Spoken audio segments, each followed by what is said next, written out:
All right, on this episode of Bouts Talking Bouts, happy to be speaking with an individual who is a UFC 2 veteran, also a lifelong martial artist, strong karate base, and just quite the remarkable story that I'm excited to get into. I'm talking to Fred Ettish. How's your day going so far there, Fred? Nice and busy, so that makes me happy. I'd rather be busy than bored. Yeah, and what are you keeping busy with there? I imagine you're doing some martial arts minded kind of stuff, or is the busy schedule occupied by something else at present? No, mostly martial arts when I'm not working. I work full-time plus, actually. In my job, I end up usually working more than 40 hours a week. And then I do quite a bit of teaching during the week. And then Saturday mornings, I go up and train with some friends of mine in a weapons class. So stay nice and busy there. Some days I do a Zoom class with some of my karate students that I've got scattered around the country that don't have a whole lot of guidance when they're on their own. So we figured we'd take advantage of Zoom and see if we could get some people rolling again. Yeah, and what's the day job there when you're not honing the martial arts skills, if you don't mind my asking? I'm sorry, I missed your question. Oh, it's okay. I was just saying, like, what's the day job when you're not kind of honing the martial arts skills, if you don't mind my asking? Oh, absolutely. No, I work for the Salvation Army. I've worked for them for about 7.5 years or so. I've worked several different capacities for them. I keep saying they keep moving me around trying to find where I can do the least damage. I'm not sure that they found it yet. But I started out with them working as a case manager for their permanent supportive housing program, where we helped folks get and stay housed in the community who had been experiencing homelessness. From there, I went to our residential veterans homeless program, where we actually housed homeless male and female veterans. And I went from there to a community-based veterans housing program called Supportive Services for Veteran Housing, where we literally went out in the street and found homeless veterans, got them off the street, helped them get established in an apartment. We were able to help them financially for a finite amount of time, and then hopefully get them set up so that when we had to back out with our funding, they either had their benefits rolling in or they had employment of some sort. Anyway, some sort of an income where they could maintain their housing and not end up back on the street. Then I worked as a janitor. Then I worked as a technician in the drug and alcohol rehab center, and now I'm the facility manager. So I've been bouncing around like a ping pong ball. That's awesome, though. Was this something you were still involved with when you were, in your MMA journey and stuff like that? Like, how long does this date back? Because I think that's cool. You've allocated your time to a worthwhile series of causes there. With the Salvation Army, it's been about 7.5 years. I started with them in 2013. Prior to that, I did some security work. I did a lot of work in the adult mental health field for about 10, 12 years, working with mentally ill and chemically dependent adults, trying to help them, again, stay housed, stay out of the hospital, or take them from the hospital setting when they weren't quite ready to be totally on their own, and have them in a supportive living environment and help them make that final transition to be able to get out on their own. I did some child and adolescent day treatment programming for kids who had mental health problems and behavioral problems. So I tend to gravitate towards the jobs where it's low pay and a lot of stress, but the payback tends to be a little bit more internal because you're actually helping people, and that's good for the soul, but it's bad for the bank account. It kind of seems apropos in a way, almost, though. Like, you talk about the high-stress, low-pay dynamic. That seemed to be the dynamic with the UFC 2 performance even there. Like, didn't you get paid like $1,000 for getting out there and whatnot? I got $1,000, yeah. Just a wild experience all around there. But no, I just love the dynamic. And it seems like you were talking about there was a student you had at one point that just showed you UFC and everything like that. But the interviews I was seeing, I don't think you mentioned a specific person by name per se. Who was that individual there that was, exposing you to that? Because they seemed like a bit of an eccentric character that was part of the journey for a little while there. Yeah, definitely eccentric. He was a student of mine named Randy Lee from up in northern Minnesota, and yes, he's the one who came in with a copy of Black Belt magazine and showed it to me, and in his enthusiasm was insistent that that would be just exactly the kind of event that I would really do well at, and convinced me to pursue it, and I did, obviously, and I took him with me as a corner man when I went down to UFC 2. And I imagine that was something you were hugely excited about, because from what I was seeing in the backgrounding there, like the karate tournaments you had when you were kind of like a younger, burgeoning martial artist, it would seem like there was a bit of a level of bias for certain competitors, but also you felt maybe the combat was a little, I guess, regimented, maybe not as realistic as it could have been. So I imagine this UFC framework was wildly exciting to you. Yes, exactly. That was one of the reasons why it was so exciting to me, was that the rules were so limited. You were able to go out there and do whatever it was that you were able to do, and there was no interference from judges, even the referee, even John McCarthy in UFC 2 didn't have the authority to stop the fight.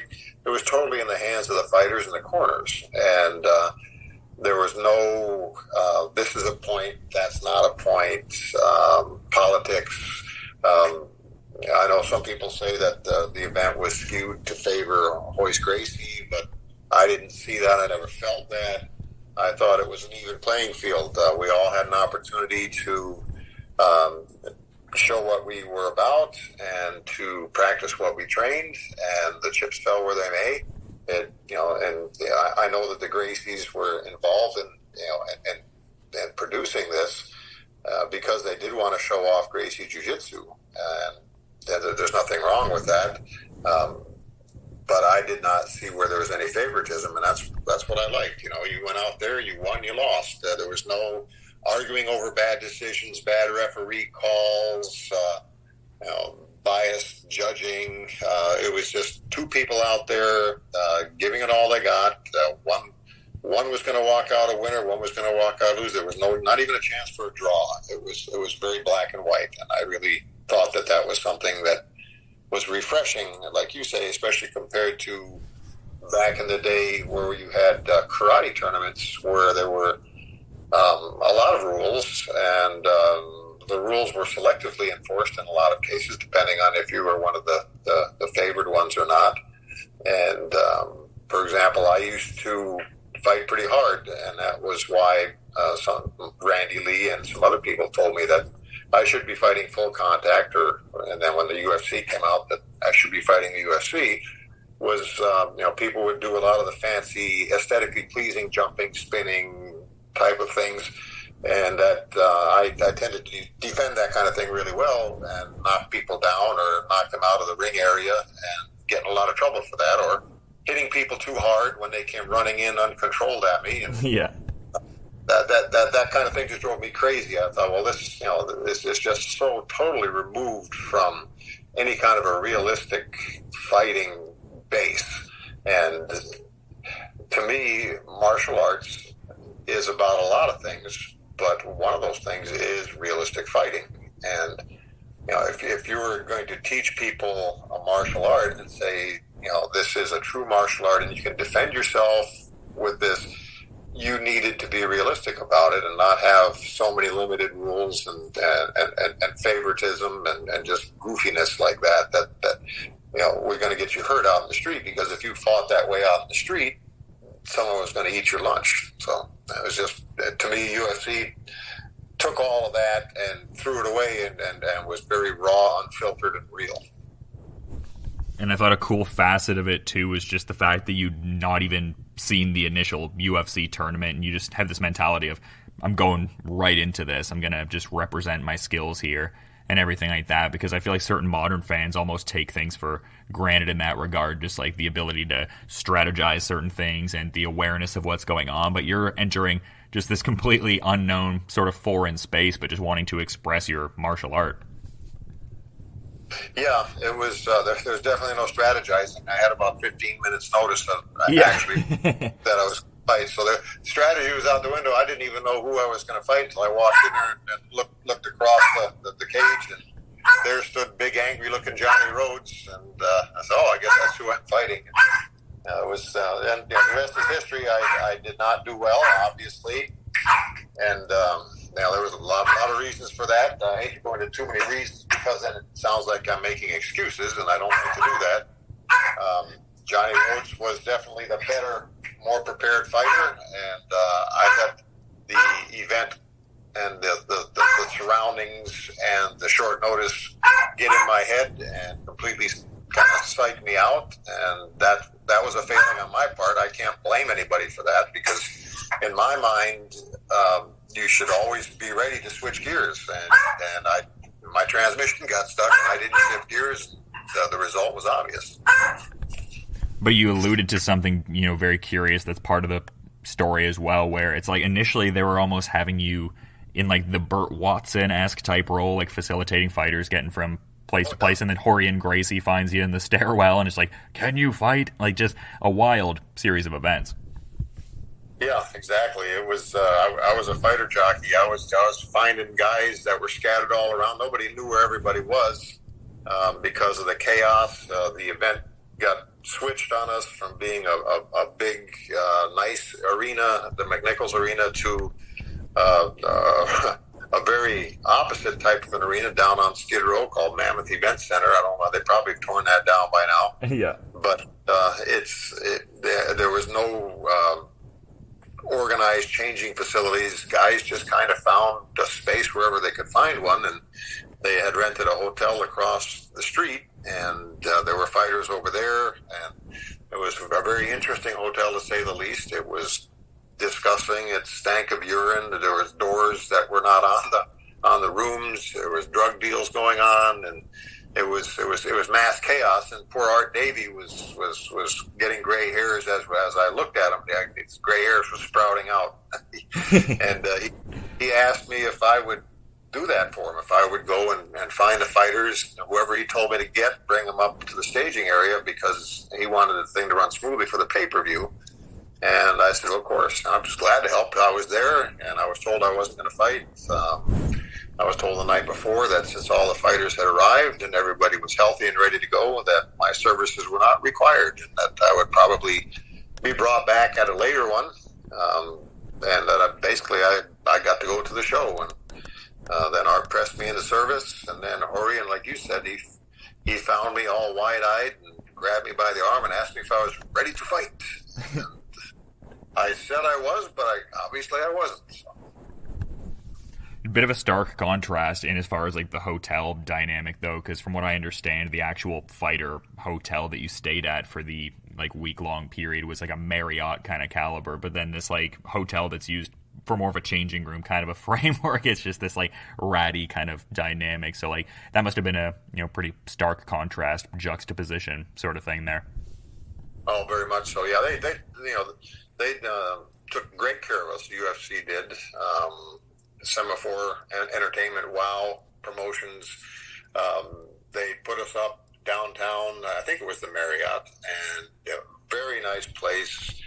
They gave us a stipend to eat on. The hotel was great.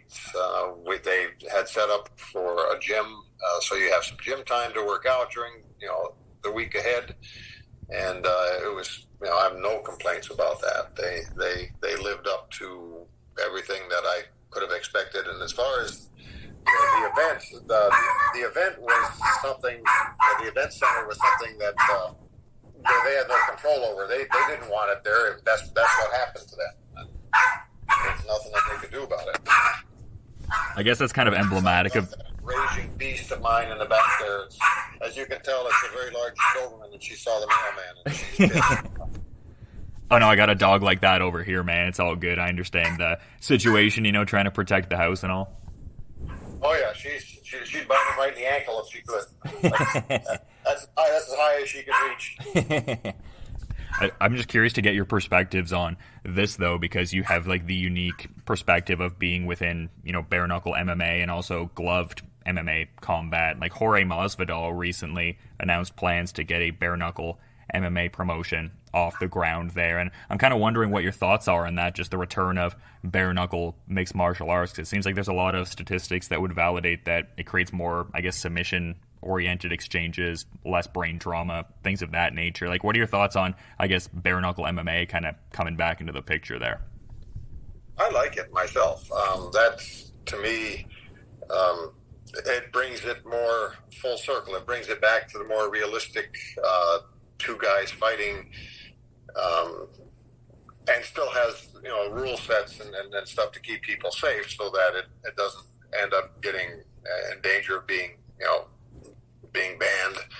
I think the idea of the least possible equipment, I think, is good for the fighters.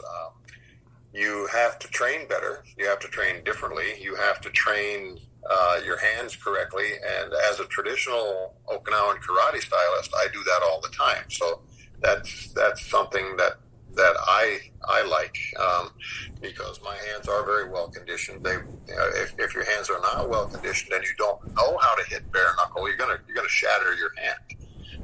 It's punching with a naked hand is quite different than punching with the 4-ounce gloves. You can't get away with incorrect technique, because your hand is a very fragile instrument.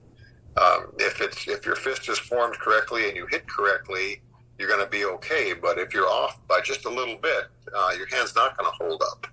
And I also agree that there's probably much less likelihood for concussions, long-lasting brain injuries, because the sustained pounding that happens when you have gloves on, I think, causes the brain to bounce around inside the skull. And I think that's where most of the damage comes from, is the prolonged pounding of the head and the brain bouncing around inside there. I don't think it's the actual surface trauma that's the issue. Without the gloves, there is much more of a likelihood of getting cut, but elbows have been legal for a long time too, and elbows are going to cut worse than anything else. So I'm excited to see that. I know that bare knuckle boxing is something that's really taken off in certain areas. I think bare knuckle MMA would be a good follow up, and like I said, kind of go full circle.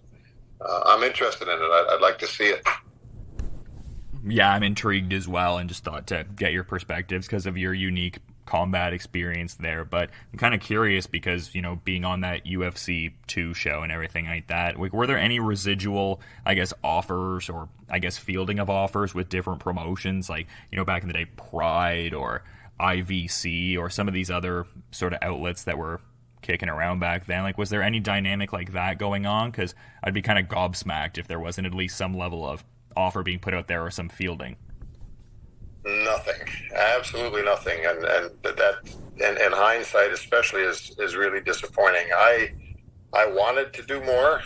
Life is complicated for everybody, I know. My life might be a little bit more complicated than some people's. I had a lot of things happen that would probably have gotten in the way had I gotten offers at the wrong time. I had hoped to go back to the UFC because the last conversation I had with Art Davey down in Denver was before my last minute participation, when he thought I wasn't going to fight. He said, "Well, we'll bring you back for another UFC," and I agreed to that, and I thought that'd be great. So I did write Art a letter after I got home from UFC 2 and said, "Hey, I'd like to take you up on that offer. I'd like to come back," but that never worked out. I never got an offer from them to come back, and I think part of that, was that all of a sudden this thing called the UFC was taking off, and they weren't looking for fighters anymore. Fighters were beating down their door, whereas in the first couple of UFCs, they were beating the bushes to try and get people to participate. So there's really they didn't need me because they had a lot to choose from. And realistically, I didn't do well at all. Obviously, I did quite poorly. And they probably thought there was really no real need to bring me back because of my poor performance. If I had fought a good fight, if I'd been competitive, if I'd represented myself in a more proficient way, maybe they would have brought me back. But I don't know. I've had conversations with Art over the years, and I've, for some reason, never brought that up. I don't really even know why. I guess there's really no point, that because it's water under the bridge. But And it's definitely nothing against art. Art has been nothing but absolutely wonderful to me throughout the years. Very kind, very, very grateful for what I did down at UFC too, and just totally respectful. And I think the world of art. Absolutely, Art Davey, definitely an industry legend. But I guess that's why I kind of mentioned Pride specifically, because I feel like, I mean, I understand the UFC dynamic, and as far as like you didn't feel the performance was as reflective, but I feel like with a promotion like Pride and just Japanese MMA overall, I find they're very much into like redemption narratives, the warrior spirit, things of that nature. So there was never any offer to like fight like a 500-pound dude in Pride or anything wild like that. No, there wasn't. I would have jumped all over it for several reasons. First of all, because I would have loved to have fought again and tried to do better. Second of all, I have a strong link to Okinawa, which is now part of Japan, and I'm very interested in the culture. I do speak the language somewhat. I practice speaking Japanese and have for many years, and it would have been fun for me to go over there. I like the way the audiences were. The whole setup really intrigued me, and if I'd have gotten an offer, I'd have been on a plane and been over there with a smile on my face. So, it never happened though. But you did get that follow-up MMA bout, and I just love the lead up to it. I mean, just what an amazingly compelling story. I mean, you alluded to it before, just the personal issues and stuff like that, and drawbacks that would have felled a lot of different individuals, but you end up getting that first MMA victory, 53 years old. You end up beating the brakes off a guy who's 24 years old. Like, can you even put into words what a moment feels like that? Like, is it just like this enormous cathartic relief kind of feeling? Is it even something you can comprehensively feel in the moment of the victory itself? Can you just talk about all of that there? I can try. I know what I felt. I just don't know how to put it into words, but I'll do the best I can. It was definitely cathartic. It was definitely a relief. I'm very grateful to have had that opportunity, especially at 53 years old. I don't look at 53 as being old. Obviously now, because I'm 65 going on 66, at 53 is looking pretty good. But even at the time, I was in great shape. I've always kept myself in great shape, and I still, to this day, I train literally every day. I do something, some days more than others, but there's always some kind of training going on to keep my body in shape, and keep my sanity, and keep my spirit strong. So being physically ready, I knew I was physically ready, but I've said this before, and I'll continue to say it. I really am grateful to the Minnesota Commission for licensing me to fight at that age, because I know they took some heat for it. Because on paper, hey, you got this 53-year-old guy fighting this guy that's less than half his age. What are you thinking? Well, trust me, if I didn't think that I had the capacity to do well, I would never have done it. My whole intention, my whole motivation was to go back and represent myself in a way that inside of myself I wasn't ashamed of.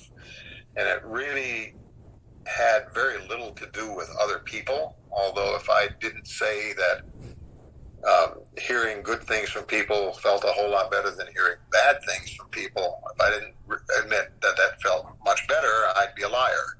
I went through an awful long time of ridicule, humiliation on the internet, prank phone calls, emails, snail mail letters of people being very personally insulting and derogatory to me. But that wasn't really what drove me back. It wasn't, I guess. It wasn't to quote unquote show them. It was for me to be able to feel inside of myself that this was a much better representation of myself, of my art, of my teachers, of my training, and something that I could at least hold my head up about.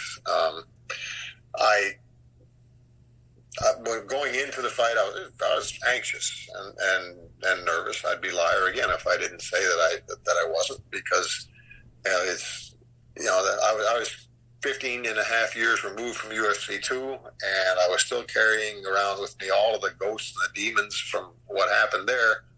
And I wanted to get those demons out. I didn't want to make them worse. And even though if I had lost and didn't represent myself well, it would have been terrible. But it still wouldn't have been as bad as what happened in UFC 2, because I would have at least been psychologically prepared for it, because it already happened once. UFC 2 was the first time that I had done anything like that, and I wasn't prepared for the fallout. And once something happens to you, you can prepare yourself for it better the next time. I wanted to go in there and just really show a well-rounded game. I'd worked extraordinarily hard. I had a couple of wrestlers here locally in Kansas City, and they both, especially one of them, was very good at jiu-jitsu. Henry Chianuma was him. Another guy named Jason White. They really put me through the grinder, and I wanted them to do that because the wrestling was by far the weakest part of my game, and I knew that I always have believed that if you have a weakness, that's where you want to focus more of your energy than on your strengths, to try and build yourself back up. And so I had them put me in all kinds of terrible, ugly positions and get me just really tired, run me through the gauntlet. And I had a bunch of other people helping me too. And so I really wanted to show that. I wanted to, again, for myself, but also for them, for the guys who put the time in me, for the guys who believed in me. It was important to me. The fight didn't go the way I had it scripted in my mind, and I'm pretty sure most people that fight, most fights that they have don't go exactly the way that they would like to have them go. But you have to go with things as they unfold and be adaptable and overcome. And fortunately, I was able to do that. I would also be remiss if I didn't mention that a large part of what I did and what I still do MMA-wise is heavily influenced by Pat Miletich. Pat's work ethic, Pat's training methods, Pat's mindset, his never say die attitude, his grit, his toughness, well-roundedness, also being humble, just so many qualities that he has that I had always admired, and having gotten to train with him some, rubbed off on me and influenced me greatly, and I know that helped me in that fight too. Yeah, well, you became a fixture in that whole Miletich fighting system for sure, like just imparting the lessons subsequently on other people. But just such an amazing journey all around. I mean, the aforementioned details for sure are a part of that, but just even in some of the, I guess, aesthetic representations, in the sense of, like, you see the first fight where you're out there and the traditional gi and it's bare knuckle like we were talking about, and then the next fight is 15 some odd years later where you're in the classic shorts and the 4-ounce gloves and everything like that. So just an amazing sort of thing to see between the bouts there. Yeah, it was two completely different things, that's for sure. But it was fun to be a part of it from the beginning, and then that much later on. I feel honored to have been able to play even just a tiny little piece in the history of MMA, and it was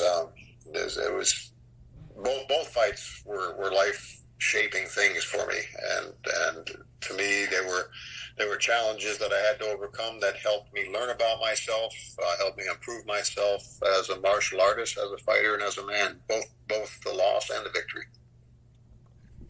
Yeah, and I'm curious. I mean, someone who listens to this interview might think I'm an idiot for even asking this, but because there was such a pronounced period between the last two fights there, I mean, I figure I know the answer, but again, be remiss if I didn't ask it all the same. Is there any level of thought to getting out there at least one more time and competing? Because in that history of MMA piece that I watched, it seemed like you were kind of keeping the door open for maybe one more beyond that. So, like, where are you at in that regard? If anybody would license me to fight, I'd fight. Especially if there was a number with quite a few zeros behind it. Yeah. Yeah, I keep myself in great shape. I train every day. Psychologically, emotionally, I think I'm much stronger than either one of my first two fights because, like I said, I keep trying to improve myself every day in every aspect. I'm 65 years old. I'm still working at a full-time plus day job, living from paycheck to paycheck because I was a martial arts bum my whole life, my whole adult life, and I turned down good jobs that would have paid much better and had retirement plans. And I've got nothing on the horizon that would allow me to retire, so I'm going to be working for a long time. But if somebody said, hey, if you'll fight for us, make X amount of money, if it made sense, I would do it. And people think I'm crazy when I say that, but I've been told I was crazy more than once in my life. But it's just interesting because, like you said, you're still regularly getting in that work and just adding additional nuances with the weapons-based training and just obviously a pronounced focus the last number of years in MMA. And I also understand that you're still, in your mid-60s sparring with some of the younger guys there and everything like that. Oh, yeah. When up until about a year ago, we had a real every Saturday morning was good, hard sparring, MMA sparring with takedowns and the whole nine. That gym that I was working out of there had to fold up shop after COVID hit. So I've been kind of even more of a martial arts bum now. I'm renting time in different people's places. There's a gym downtown Kansas City called Body Fit. They have an extraordinarily good jiu-jitsu program down there. And I'm down there once a week teaching MMA stand-up. And then 2 more nights a week, I am, and a friend of mine, I'm renting space inside of his martial arts dojo. And then Sundays I do a Zoom class. Saturdays I do the weapons class. So something that I'm missing now that I was getting a lot more of before is the jiu-jitsu and the grappling. Once a month I would bring in a very, very good black belt named Travis Conley to teach not only myself, but my students, because I had a few more students than I do right now. And I always felt that I owed it to them to get them the best training that I could get for them. And I've practiced some jiu-jitsu and grappling and wrestling over the years now, but I'm nowhere near good enough to say that I would be a qualified instructor in that regard. So I brought in Travis, who is an excellent wrestler and with excellent jiu-jitsu, and he taught us great skills. And sadly, because of his schedule and his location and me having to change locations, I don't have that luxury anymore. But I'm planning on somehow getting back into that. Still in regular contact with Travis. I used to do privates with him, which were really beneficial, and we're just talking about starting that back up again if we can just figure it out schedule-wise. Yeah, absolutely. So whereabouts are you at now? Like, are you not in the Kansas City area anymore, or? Yeah, I'm still in the Kansas City area. I'm in the northern suburbs of Kansas City.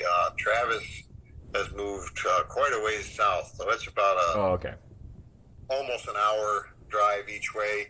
He's got a beautiful facility. He's got a place kind of out in the country. He's actually taken a horse barn and completely remodeled it into. He's a personal trainer, conditioning and fitness and jiu-jitsu, and man, what a nice setup he's got down there. If I had his place, I'd never leave. I'd never go to town. I tell you, it's just beautiful. He's got a great gym, good matted area, but it's just so far away. And then because I'm teaching so much up here, it's just really hard to get down there, and it's hard for him to get up here. So.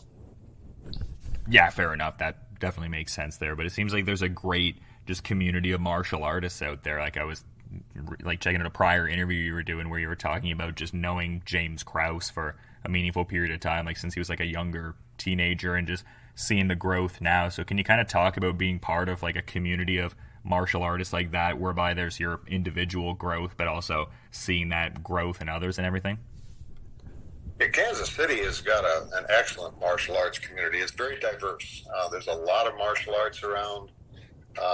There's a real healthy kind of an atmosphere of competition, but support at the same time, if that makes sense. For sure. Obviously, there's James Krause with Glory MMA, who's made unbelievable noise in the MMA community. Many UFC fighters, very successful. Their gym, I don't know the numbers or anything like that, but it's obvious to me that they've grown. I know they've got a satellite school up here not too far from where I live. The original guy that really made noise from Kansas City was Rob Kimmons, and he's still around. He fought in the UFC. He fought at several different promotions and was very successful. Curtis Stout, he fought Anderson Silva over at Cage Rage in London. There's lots of good jiu-jitsu. There's Kansas City Brazilian Jiu-Jitsu. There's, like I said, my friend Travis. The gym that I'm teaching at now has got a great jiu-jitsu program with Devin Chaston and David Littlewood. There's traditional martial arts. An old Okinawan guy named Oyata had emigrated to the United States and set up camp here in Independence, Missouri, which is right in our area.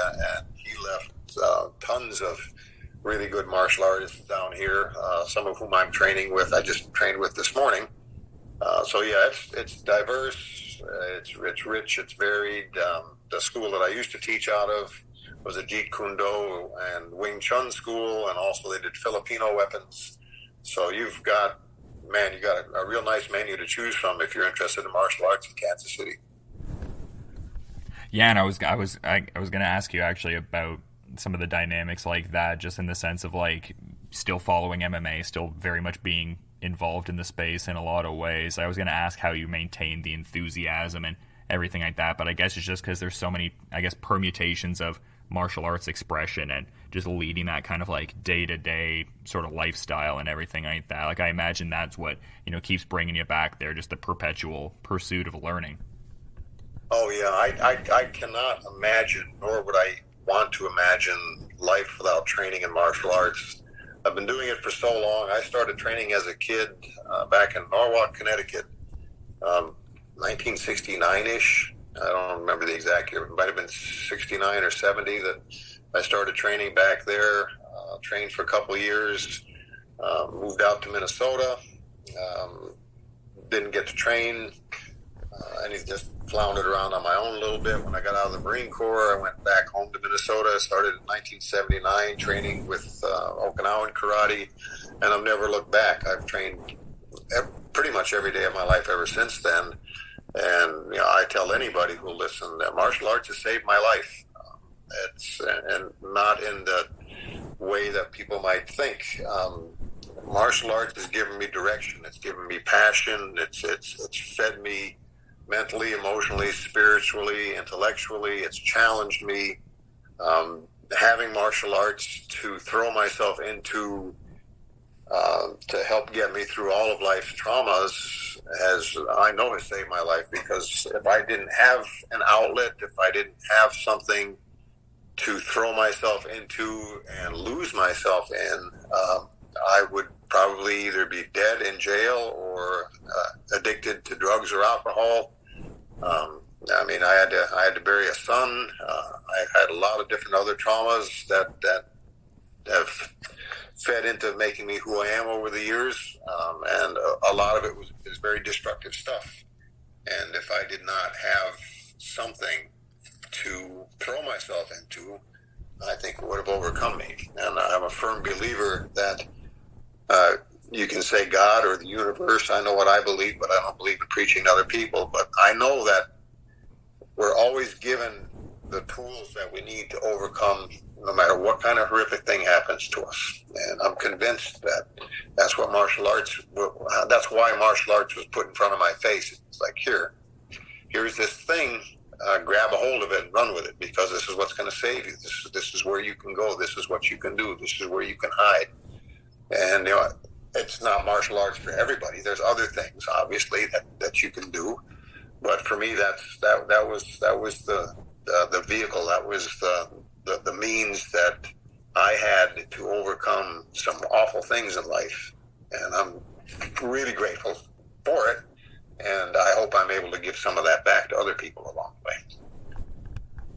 Yeah, well, that's, perfectly put, man. I mean, even in doing my research on your backstory, I was just amazed at the, strength and resolve and just like maintaining the dignified stance as a martial artist all throughout it. I mean, like once I saw you, end up getting the victory and everything like that, and MMA, I was tearing up. I was like, what a journey to follow, and just what an amazing, like I said, sense of just strength and resolve and just like dignity all throughout it. So just, yeah, incredible kind of stuff, man. Thank you. And the learning too. I think that part of what keeps me young is that constant thirst for more knowledge, more practice. I think it's stimulating in so many different ways. It keeps you from getting stale. I think we get old when we think we can't do more, or we won't do more, we don't want to do more, when we sit down in that easy chair and we don't get up, and we quit moving, quit exercising our brains, our bodies, our spirits. That's what makes us old. And I try and exercise all of those parts of me every day, so that I just told somebody this the other day. The goal is to die young as late as possible. I want to stay young, but I want to stay young until, for many, many years. Well, that's an incredible expression. I'm going to have to steal that from you for the future, I think. But in regards to just like training and, the motivation and just the whole journey and everything like that, usually when I have fighters on my show, I ask if there's, particular genres of music they're partial to training to, or even fighters, sometimes use music before or after sessions to kind of decompress or get in a certain mindset. Like, do you utilize particular, I guess, artists or songs in your martial arts training? Not in my martial arts training so much, but I use music a lot during other times in my life every day. I love music. I get lost in music. I have many different genres. The blues is probably my favorite. Oh yeah, that's what I spend the most time in, the blues. But also some old classic rock. Some country. I'm not a big fan of today's so-called country music, but the old school country music. Bluegrass music. I love the instrumentation in the bluegrass music. There's a lot of different types of music that I have going. If you were to put my Pandora on shuffle, you're going to hear Albert King, you're going to hear Hank Williams Sr., you're going to hear Jimmy Buffett, you're going to hear Bob Marley, you're going to hear the Temptations, the music I grew up with, the Motown sound. The Temptations, the Four Tops, Smokey Robinson and the Miracles, Otis Redding, all those guys, then the Beatles and the Rolling Stones. You would hear just a wide variety of genres of music if you were to put my Pandora on shuffle. I was going to say, it sounds like the good tunes come in abundance over at the Ettish residence there, from what I'm hearing. Yeah, well, come on over. We'll turn it on. Well, I would love that for sure, man. But you've been amazing with your time, and just so appreciative you were able to, make time in your schedule and provide insights on just what I think is an incredible journey, all things considered. But just in being mindful of the rest of your schedule for today, is there anything you'd like to perhaps add as a parting thought as we're kind of wrapping things up here, man? I think we touched on most of what I consider to be the most important things. I would just want to say to anybody that martial arts. Here's another quote for you. It's not mine. It's a friend of mine. My martial arts brother, who was side by side and shoulder to shoulder with me for a long time. He said, martial arts is not. It's not for everyone, but it can be for anyone. And if you think about it, it can be for anybody. And if you want something that you can practice for your whole life, that will just feed every part of you and make you just a better person at home, at work, at school, in your marriage, in your interpersonal relationships, that will help you to learn how to overcome difficult situations, especially if you're if you're into, the hard combat areas of it, what that teaches you is that, things are hard sometimes. You get in bad spots that you don't know how you're going to get out of it, but you have to figure out a way. You have to figure out how to, if you're on your feet, you have to figure out how to punch, kick, elbow, knee your way out, or take the person down. If you're on the ground, you have to figure out how to escape or how to submit. And that's just like life. Life throws at us all these different problems, all these different scenarios, all these different traumas, and we have to figure out a way to get around them. Martial arts trains you in how to do that. It's not just in the gym. It's not just in the dojo. It's in life. And it's a beautiful thing. And if you're looking for something that will help you in life, go out and find a good martial arts gym. It doesn't matter what kind it is, as long as the teacher is good and it's something that makes you happy, makes you excited. Go out and do it. That's it. You can't go wrong. You just can't. Well, that's an incredible message and just an awesome way to wrap things up here, man. Just really appreciate you, again, to reiterate, making the time and everything like that. And yeah, just an amazing conversation, and just hopefully you enjoy the rest of your day, man. Appreciate it. Thank you. I appreciate getting to talk to you.